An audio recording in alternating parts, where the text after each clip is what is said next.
mai ata bulkan trana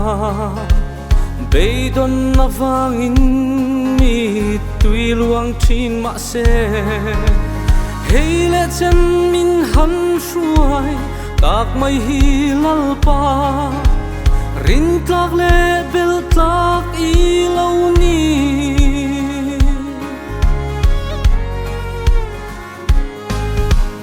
musit le nek che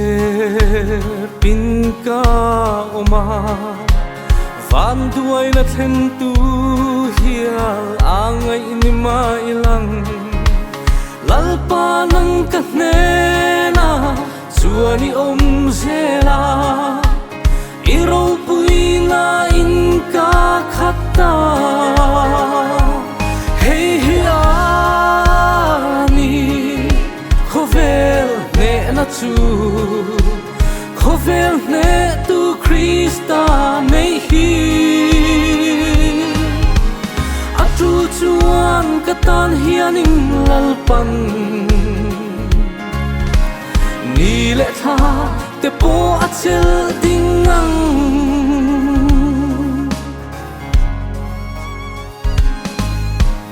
na thei lo taksa lo nei lang har sat she na te tok lo ni lang lalpa pangai na hi ka mo fia ngai lo achiang zual thin tuar na muna hey hiani khovel ne na chu khovel ne tu Krista nei hi atu chuang katan hianin lalpan ni le tha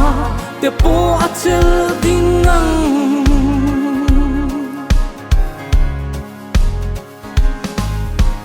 mal som na vang chau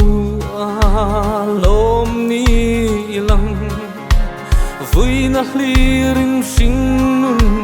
ka mangral nge yang ma se ka tharau chuan lalpa puta lalpa chuan ka lo mani hey hiani khovel ne na chu khovel ne tu Krista nei hi atu chuan katan hianin lalpan ni le tha te po achel dingang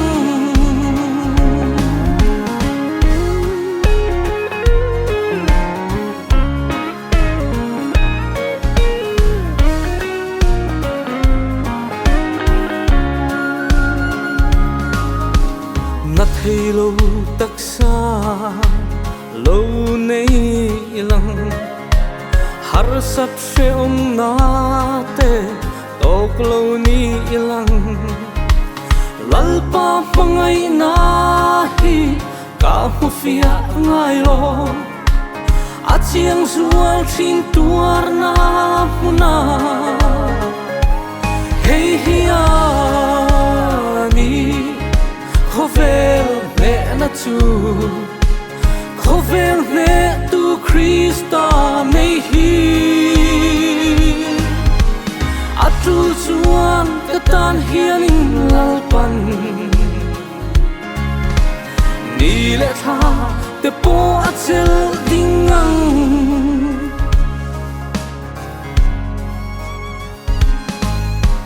mal som na vang chau a lom ni lang vui na hlirin sing nun ka mangral nge yang ma se ka tharau chuan lalpa puta lalpa chuan ka lo mani hey hiani khovel ne na chu khovel ne tu Krista nei hi chuan ka tan hian in lalpan ni le tha te po a chel ding ang